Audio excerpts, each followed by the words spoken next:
Hey guys, wow, there are two of you here already. Um, for those of you who were expecting me to go on at 4:15, I apologize. I've been at this workstation all day working on things, and I just decided let's just go and get the stream done now.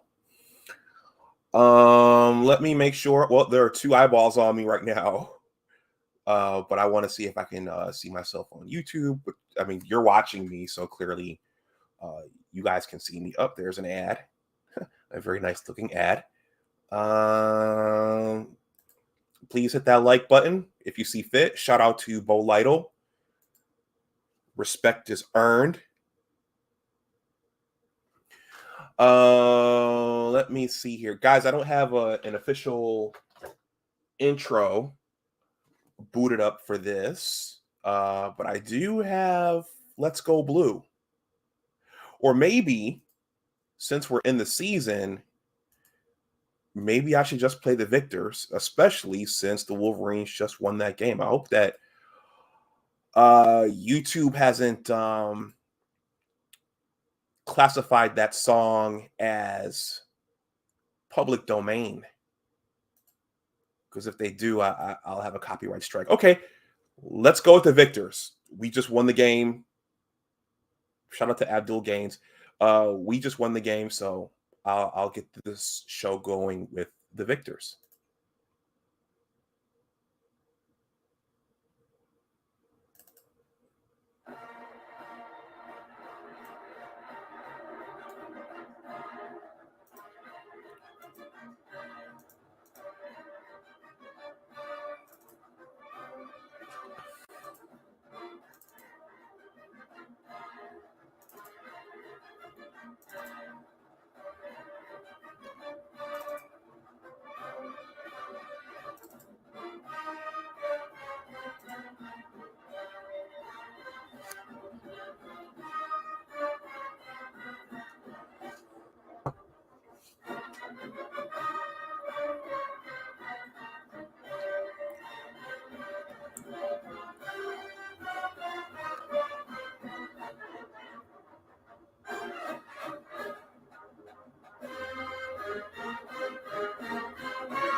What's going on, Herb?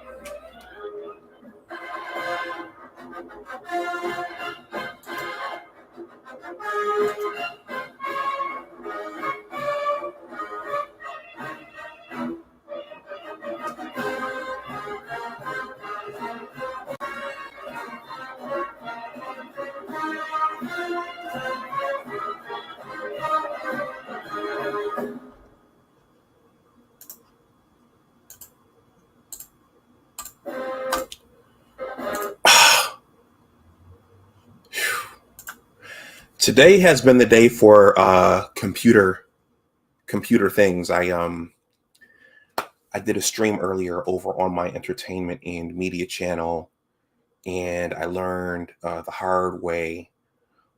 Don't try to render a video using Filmora Wondershare version 11 while you're live streaming, especially with a 7th generation Core i5 processor, because the stream and YouTube are going to get compromised. So, welcome back to my channel. My name, and also, if you heard some while I was playing the victors, I think there's something happening with maybe these aren't the highest quality speakers that I'm using, so I don't think that they're used to a lot of, I think the word is amps. I'm a scientist. I took physics. I think the amount of power coming out of the sound card, I don't think these speakers are well equipped for that. Anyway, they're not the most expensive speakers. Anyway, everyone, welcome back to my channel. My name is Dr.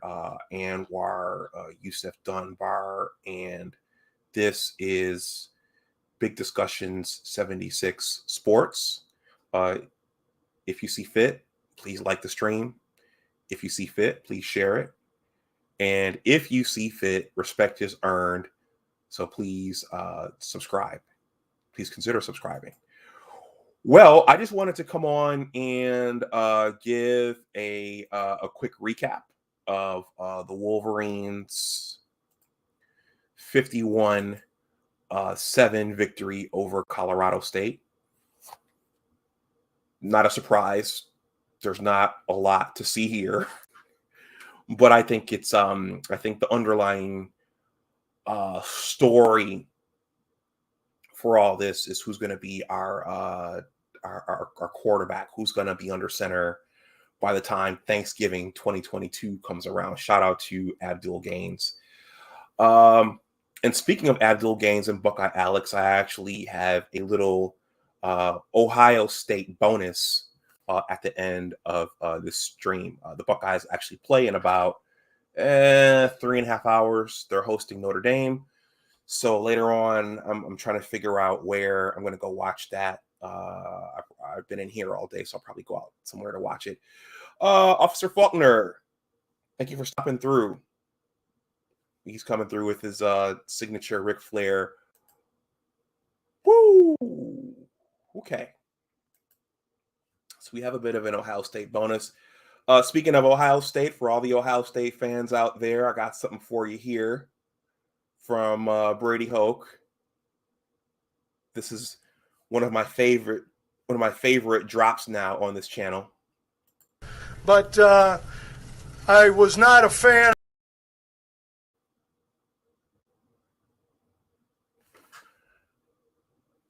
What happened? Let me try that again. But I was not a fan of that university in Ohio because my buddies were, so I had to be different. Okay.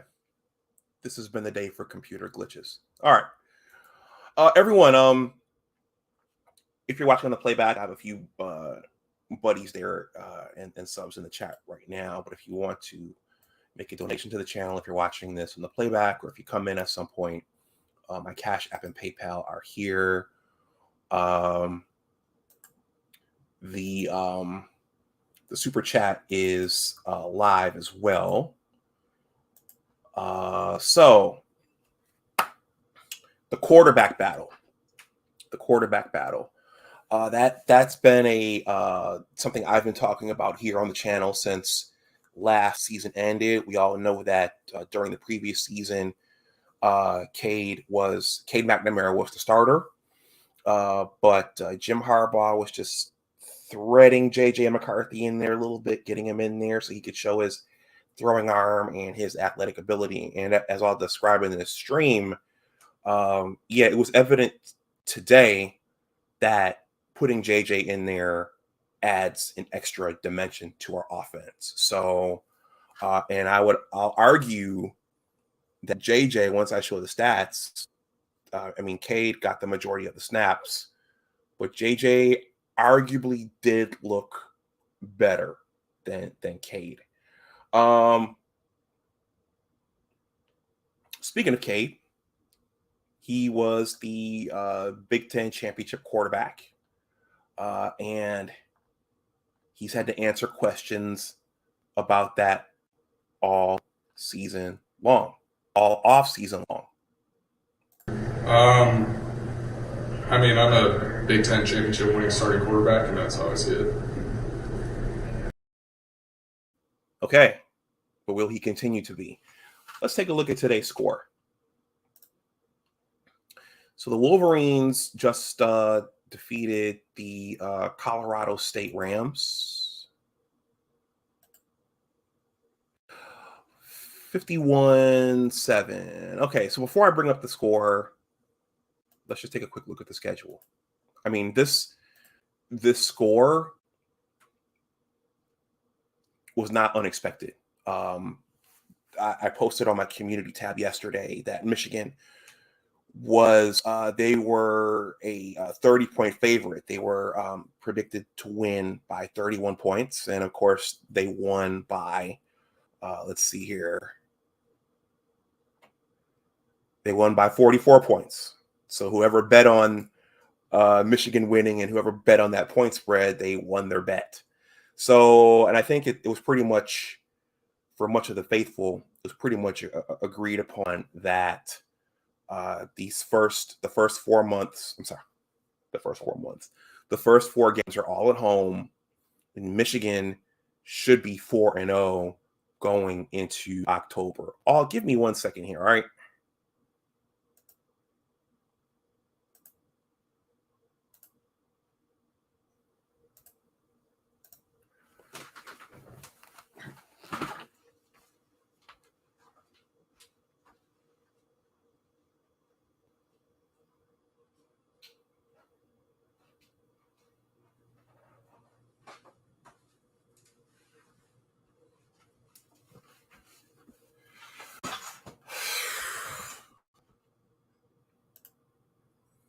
All right. I've got this winter cap on, and I wanted to turn the central air back on. All right. So everyone knows Michigan's probably going to go 4-0 unless there's some huge upset or something very, very unforeseen that happens. Michigan will go 4-0 in the month of September. But the question is, who's going to be the quarterback? So they just defeated Colorado State 51-7. Next week, we host the Hawaii Rainbow Warriors. The week after that is the UConn Huskies.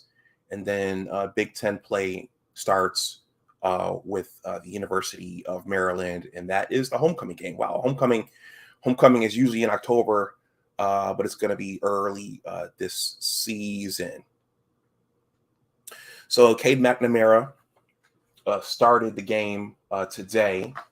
And then the offensive coaching staff subbed JJ in, and allegedly next week it's going to be the reverse. So JJ is going to start, and they'll be subbing Cade McNamara in. So I'm going to drop this, and I'm going to bring up the score of the game and some of the statistics. And then, like I said, I have a little surprise for the Ohio State fans out there. And then I will wrap up and try to enjoy, well, I enjoy this, but I will try to step away from this computer for the rest of Saturday. So Colorado State versus Michigan. All right.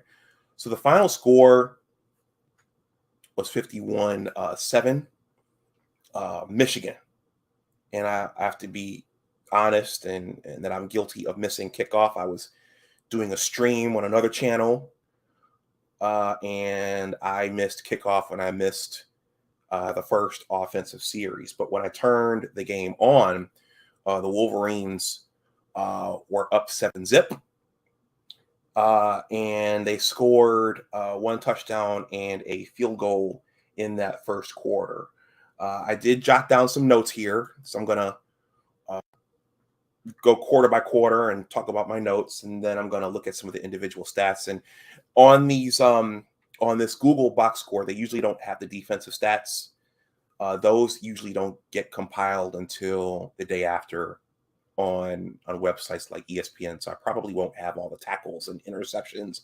Though DJ Turner did log one here. It wasn't a full recovery. Anyway, so the Wolverines win the first quarter 10-0, the second quarter 13-0, the third quarter 14-0, and then they scored 14 points in the fourth quarter. And Colorado State finally got on the board in the fourth quarter. In terms of my notes here, in the second quarter, Blake Corum got on the board at 5 minutes and 25 seconds with a touchdown run. What's interesting is that with 16 minutes left, and I'm going to talk about this. Cade led the offense down the field into the red zone. And with 16 seconds left, he focused in on the wide receiver that was running to the right corner. And he tried to loft the ball over there for an incompletion. But Robert Griffin III, who was working the commentator booth with Trey Wingo, I believe it was Trey Wingo, noted that Cade locked in and missed the underneath wide receiver. So there was someone running free, probably close to the goal line, who probably would have scored, but Cade locked in on that guy out there and missed the guy underneath. Okay. So instead of getting 7 points, I think we got 3 there. In the third quarter, DJ Turner picked up a fumble. Our defensive front got pressure on the Colorado State quarterback, and he fumbled the ball. DJ Turner picked it up and ran it back. Let's see. Again, J.J. McCarthy was in and out of the game. At 6 minutes and 48 seconds in the third quarter, J.J. got in, and there was a large game by Stokes. Not thinking of his first name right now. Oh, Abdul Gaines is here. Abdul Gaines, I have to greet you. You know how I'm going to greet you. You know, these drops are just for you. I don't know how else I can say it, guys. I've said it 3 different occasions. Well, then I guess I have to say it. I'm not going to be the Alabama coach. I think I've said this over and over and over again. All right, well, I got to play this other one for Abdul Gaines because he likes it so much. All right, and I'm going to continue to live that way and try to do what's right. And, you know, that's who Nick Saban is. All right, so regardless of what anybody says, that's who Nick Saban is. Abdul, do you want one more? Okay, hold on. Well, the number one thing for me, Nick Saban, all right, whatever anybody thinks, is to be a good person. Honesty, integrity, loyalty, being fair and honest with people, all right, has always been the trademark of what I've done. All right, that's enough Nick Saban love for Abdul Gaines. Abdul Gaines, make sure you hit that like button. I've got drops just for you. No one else has that privilege. JJ scored with his legs at 6 minutes and 9 seconds left in the third quarter. And Robert Griffin III and I think it was Trey Wingo, another light-skinned guy. They stated right there, this is the dimension that J.J. McCarthy brings to the offense. The defense doesn't know whether the running back is going to run it or whether J.J. is going to run it or whether J.J. is going to throw it. Let me slow down. The defense doesn't know whether the running back is going to carry the ball, whether J.J. is going to carry the ball, or whether J.J. is going to throw the ball. And on that touchdown run, at 6 minutes and 9 seconds, JJ showed his legs. He showed his agility. He showed his ability to move the ball on the ground, and he was able to easily put up points. I think the final score, no, I was sitting here doing something, but in the fourth quarter, I wrote down at 14 minutes and 12 seconds, Donovan Edwards scored. I believe it was on a run. I don't think that was a pass. I think it was a run. And then Michigan scored again to make it 51. And then Colorado State scored. So let's take a look at the statistics. I in terms of the quarterback battle, I don't think, as you look at the statistics, Robert Griffin III was trying to be fair today, saying that it's a matter of picking the flavor that you want. Do you want vanilla or do you want chocolate?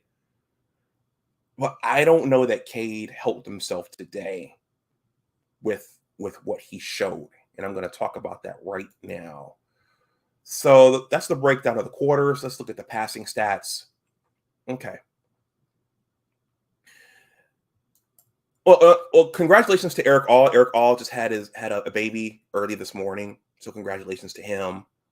And I just mentioned that Robert Griffin III was in the commentator booth. So it was good to see RG3 hamming it up. He was in the weight room with Mozzie Smith, and he was doing a bunch of different things. But RG3 was drafted by the Redskins, so Robert Griffin III was here as the Redskins quarterback when I was here. So I witnessed all that drama with him first hand. Okay, Abdul Gaines is still talking about Nick Saban. Let's see. Let me just pull this up real quick.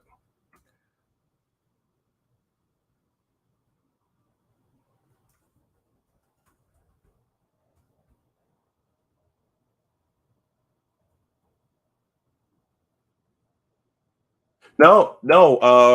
Robert Griffin III's co-commentator today was not Trey Wingo. I gotta find out who this is.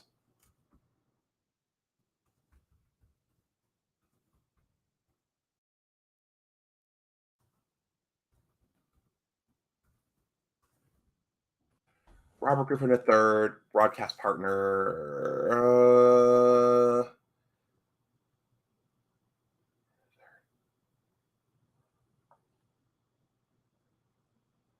Okay.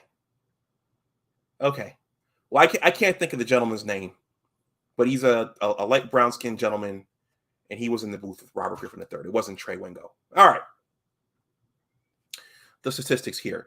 So, Cade McNamara's stats, those look eerily similar to his early games last season. He went 9 for 18, so 50% in terms of completion percentage. He threw for 136 yards, and he threw for 1 touchdown with 0 interceptions. He came close to getting an interception, but the ball turned out to bounce off the turf, and Colorado State didn't get the ball. But now they were running it as well. They were handing it off to Blake Corum. They were handing it off to Don Edwards. But these stats look eerily similar to what Cade did last season. JJ got in and went 4 for 4 for 30 yards. Alan Bowman went 5 for 6 for 40 yards. So that stats by JJ, those, it was just a small sample of what he could do. The question will be, will he double and triple the output next week that Cade generated today? Because again, these stats that Cade put up today look exactly like what he did early on last season. Okay.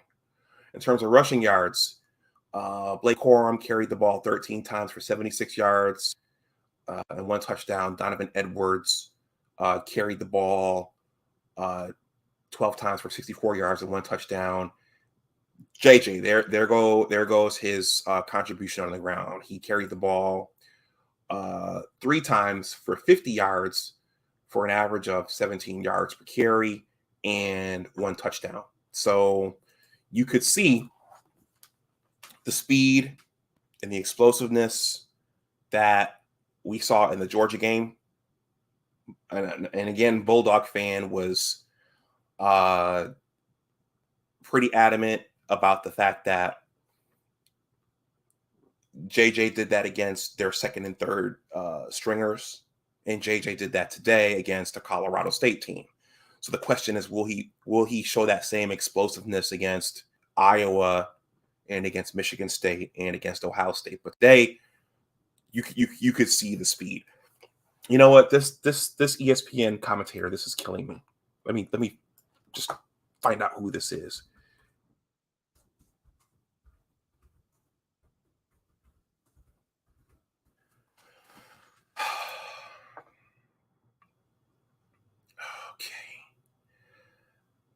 Sean McDonough, Mark Jones, Dave Posh. Maybe it was Mark Jones. Okay, here we go. ESPN announces 2022 college football broadcast teams.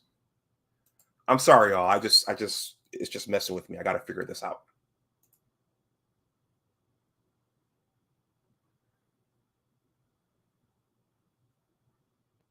Mark Jones. It was Robert Griffin III and Mark Jones. Okay. Let's see. CJ Stokes ran the ball 6 times for 35 yards.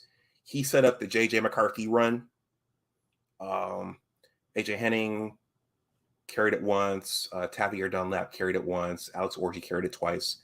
Isaiah Gash carried it once. And Cade carried it once for -8 yards. In terms of receiving, Roman Wilson led all receivers with 65 yards after 2 receptions. Eric All caught 1 ball for 22 yards. And then you see the rest there. Cornelius Johnson caught the ball twice for 19 yards. Colston Loveland caught it twice for 2 receptions. He caught it twice for 18 yards. He caught 2 receptions for 18 yards. See, I'm not a pro commentator here. CJ Stokes caught the ball once for 15 yards, and Matthew Hibner caught 1 ball for 10 yards. Ronnie Bell caught 1 ball for 9 yards. Blake Corum caught 1, and so on, et cetera, et cetera. So they got pretty much production from everyone. Okay, and then finally, all the defensive stats. Google typically doesn't. They're calculating all those stats right now. Those aren't available. I'm not going to read the place kicker and the punting stats. Colorado State, their quarterback Clay Millen, his stats look eerily similar to Cade McNamara's, but they only put up 1 touchdown. I'm not gonna go over all their stats. They didn't get much done. They only scored 7 points. So So I think going forward, I think that if JJ blows the top off next week, I don't know. If Cade plays a game, if Jim has to compare a stellar game by JJ next week to the game that Cade played today, then I don't see how you don't start JJ. If JJ comes out next week, he's running and he's throwing and he's doing everything, and he puts up this point total or even surpasses this point total, I don't see how you don't start the kid. Now, the first 4 games are going to be pretty much, again, Michigan should come out of these games 4-0 for the first month, no matter who the quarterback is. But I don't think you'll really see the difference until the Iowa game. Let me go back to the schedule.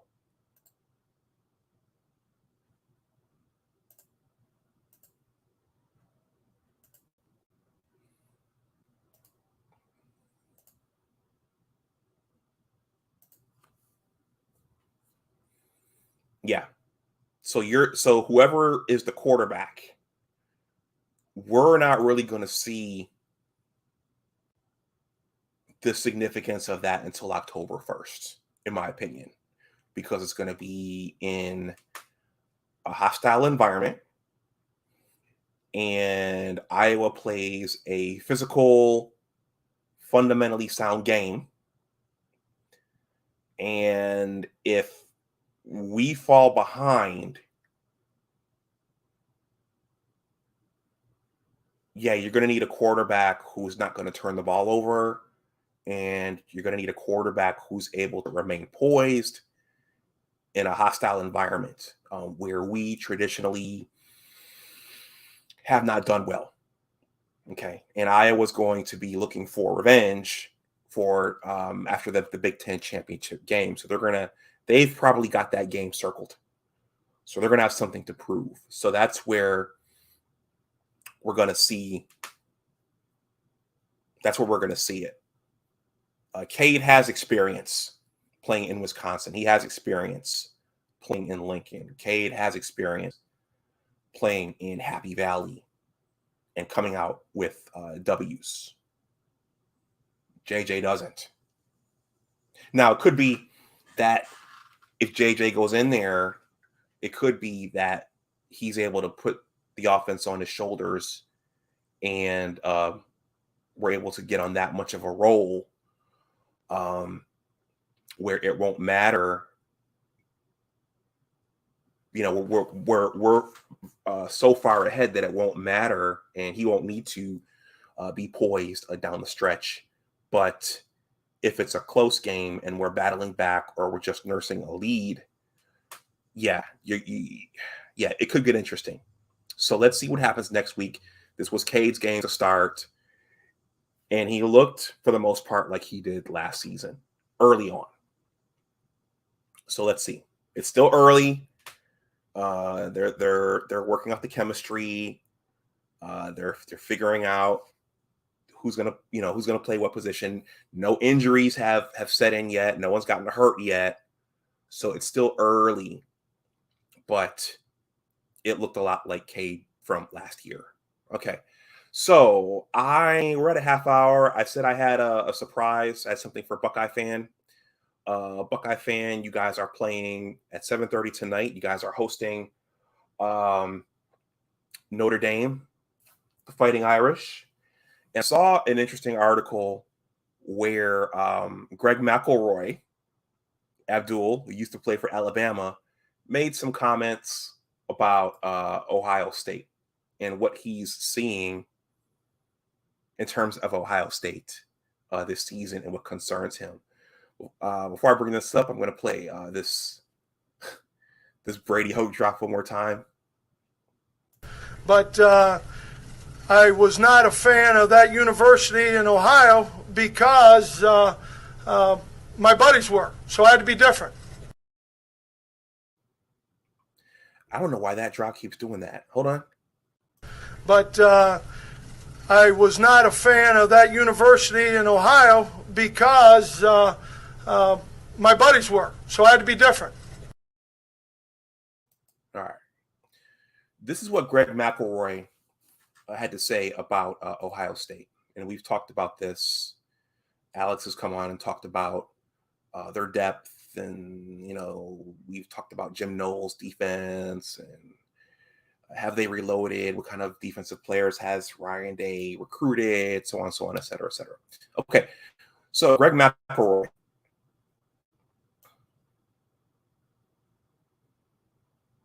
Greg McElroy was a quarterback at Alabama, and Alabama hasn't really, aside from Tua, and then some would argue that he's not a real NFL quarterback, but Greg McElroy, I think he won a national championship or two for Nick Saban, and it looks like now he's moved into the media side because he didn't stick around the NFL. So Greg McElroy says this.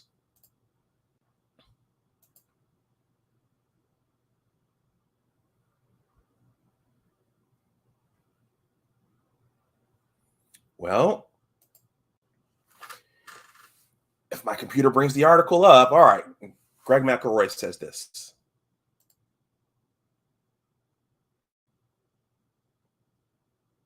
Bear with me for 1 second here. I'm just making sure all this is still working.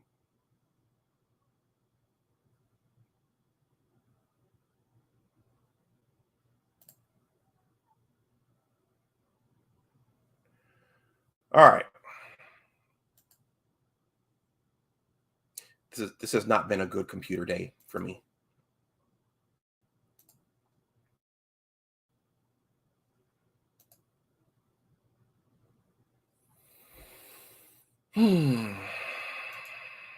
All right.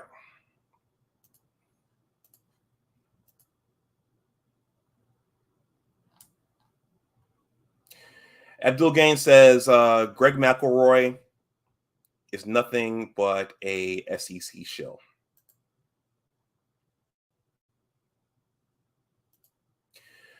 Greg McElroy, this is entitled Greg McElroy provides the one problem he sees for Ohio State entering 2022.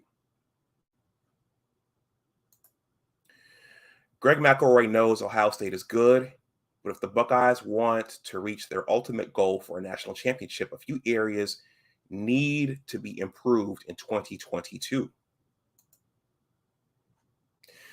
If you're just coming in, everyone, I just went over the Michigan, our victory over Colorado State.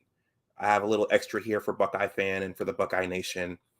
If you see fit, please hit that like button. Yeah, please hit that like button and help with the engagement. If you have comments on today's game, I mean, there wasn't much to see. It's what was expected. Michigan was picked to win by 30 points. Cade looked like he did early on last season. So if you have comments about today's game, please leave in the chat. I'm reading this article on Ohio State and what Greg McElroy thinks is concerning about the Scarlet and Gray. All right. Here's the problem I have with Ohio State. I don't think they're very physical. I think they've gotten less physical over time.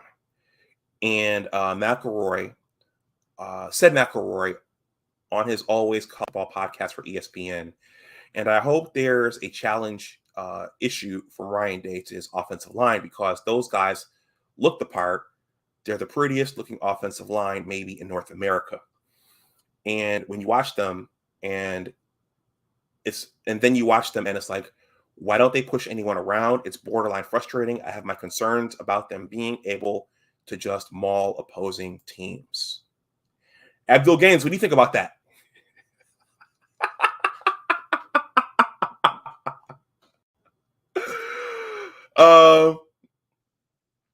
The offensive firepower for Ohio State is able to mask a number of issues from time to time, but the ground game is the area that can improve in 2022, especially with Travion Henderson in the backfield. The Buckeyes have a chance to churn out a more balanced approach this season.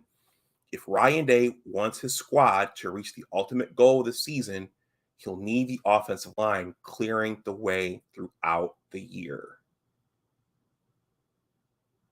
Okay, Abdul Gaines, if you want to watch that, that's there. You could probably look Greg McElroy up on Google, but that's what he had to say. He's questioning the toughness of the Ohio State offensive line.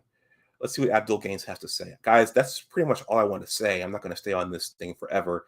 And if you have more comments about the game, please let me know while I'm still here. Abdul Gaines, once again, Greg McElroy is nothing but an SEC shill. Okay. He says ESPN treats the Big Ten like a wet food stamp. And once again, he says Greg McElroy was nothing but a storekeeper of a quarterback in college football. He was never a driving force for winning at Alabama in any way, shape, or form. Well, Abdul, that's the way Nick Saban puts his rosters together. I mean, aside from Bryce, who he has now, and arguably Tua when he had him, how many spectacular quarterbacks has Nick Saban produced? Run the ball. I mean, now he's running more of a spread offense. Now he's throwing it down the field more. But, Greg McElroy's just doing his job, Abdul. That's all. All right. Well, everyone, that's pretty much what I wanted to say. I just wanted to get in here really quickly and say something about the Wolverines' 51-7 victory over Colorado State. The Wolverines are 1-1. I'm sorry, 1-0. Let me pull the schedule up one more time. It's a long season. There's still a lot that can happen.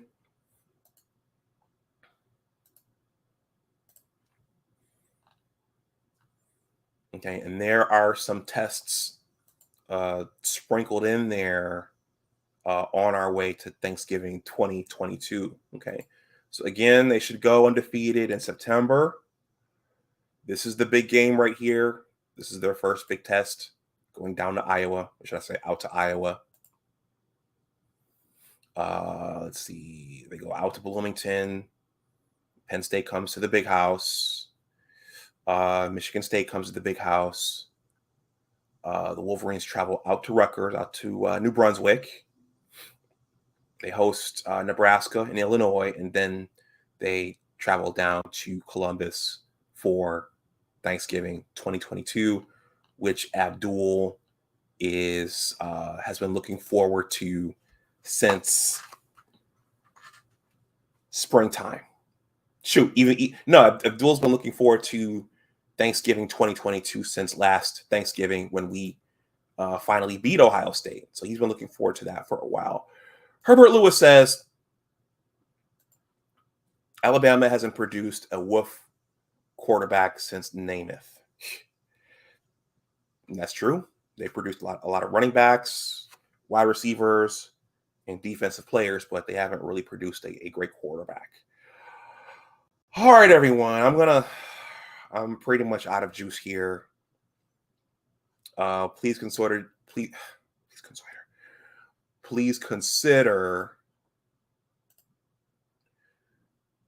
joining the Big Words LLC newsletter. I'm a YouTube content creator and a writer. This link is below in the description box. There's a 2-paragraph greeting, and there's a subscription button there at the bottom. I'll drop the link in the chat.